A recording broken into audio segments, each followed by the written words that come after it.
Hi అందరికీ welcome back to my YouTube channel Swathi Ranjith vlogs. ఇవాళ ఏంటంటే ఆల్రెడీ తమ్ముళ్ళు చూసి ఉంటారు, గోంగూర చికెన్ అంటే చాలా ఇష్టపడని వాళ్ళు ఎవరు ఉంటారు చెప్పండి. ఒక్కసారి టేస్ట్ చేస్తే మళ్ళీ మళ్ళీ తినాలనిపించే ఈ గోంగూర చికెన్ ఎట్లా చేసుకోవాలో చూద్దాం రండి. ఫస్ట్ స్టవ్ ఆన్ చేసుకొని గిన్నె పెట్టుకుని దాంట్లో ఒక పావు అయితే నూనె పోసుకోవాలి. సన్నగా తరిగిన పచ్చిమిర్చి ముక్కలను అలాగే ఒక ఉల్లిపాయ ముక్కలు అయితే వేసుకోవాలి. ఇలా వేసుకున్న తర్వాత మంచిగా నూనెలో వేయించాలన్నమాట. ఆయిల్ నాన్ వెజ్ ఏంటిదంటే ఆయిల్లో ఉల్లిపాయ పచ్చిమిరపకాయ ఎంత మంచిగా వేయిస్తే అంత టేస్టీగా ఉంటుంది. ఇలా వేగిన తర్వాత ఆయిల్లో కొంచెం అల్లమును కొంచెం పసుపు వేసి కలపాలి.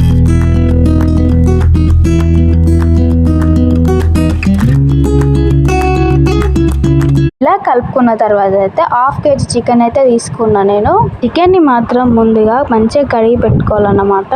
ఉప్పు పసుపు వేసి కడిగి పెట్టుకుంటే ఇంకా బెటర్, ఎందుకంటే లోపల ఉన్న బ్యాక్టీరియా అనేది పోతుంది అన్నమాట.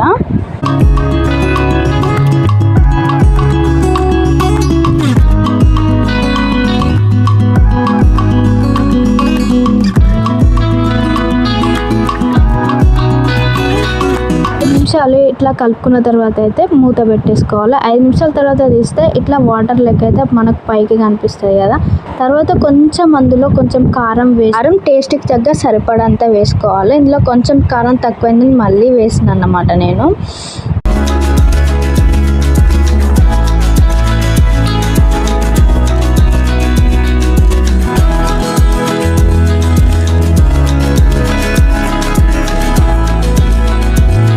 ఇలా కలుపుకున్న తర్వాత ఒక 10 నిమిషాలు మళ్ళీ మూత పెట్టుకొని అయితే ఉంచుకోవాలి. మళ్ళీ మూత తీసిన తర్వాత మంచిగా ముక్క మనకు ఉడికిన తర్వాత మాత్రం ముందుగా ఉడకబెట్టి మిక్సీ పట్టిన ముద్దను మాత్రం అందులో వేసుకున్నాను అనమాట. అది మాత్రం వీడియో తీయలేకపోయినా.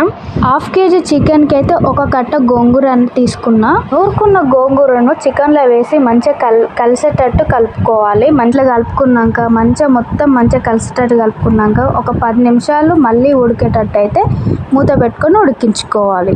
చూసారు కదా ఎంత బాగా ఉడికిందో. దీంట్లో కొంచెం వాటర్ పోసుకొని కొంచెం చికెన్ అయితే ఇంకొక 15 నిమిషాలు ఉడికించుకుంటే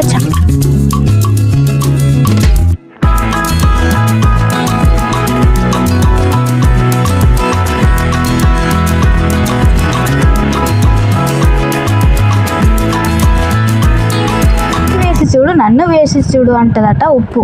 ఇట్లా ఉప్పు వేయకపోతే ఎట్లుంటుంది, ఇక అసలు టేస్టే ఉండదు కదా. ఇక టేస్ట్కి తగ్గట్టు ఉప్పు వేసుకోవాలి. లాస్ట్కి కొంచెం గరం మసాలా వేసుకొని ఆ తర్వాత గార్నిష్ కోసం కొంచెం మీరు ఆకేసుకొని కొంచెం మూత పెట్టుకొని 5 నిమిషాలు ఉడికించుకున్న తర్వాత స్టవ్ ఆఫ్ చేసుకొని దించేసుకోవడమే. అంతే, ఎంతో టేస్టీగా గోంగూర చికెన్ అయితే రెడీ అయిపోయింది. మీరు కూడా ట్రై చేయండి. నా వీడియో నచ్చితే లైక్ చేయండి, సబ్స్క్రైబ్ చేసుకోండి, కామెంట్ కూడా పెట్టండి. బాయ్. ఈ వీడియో మాత్రం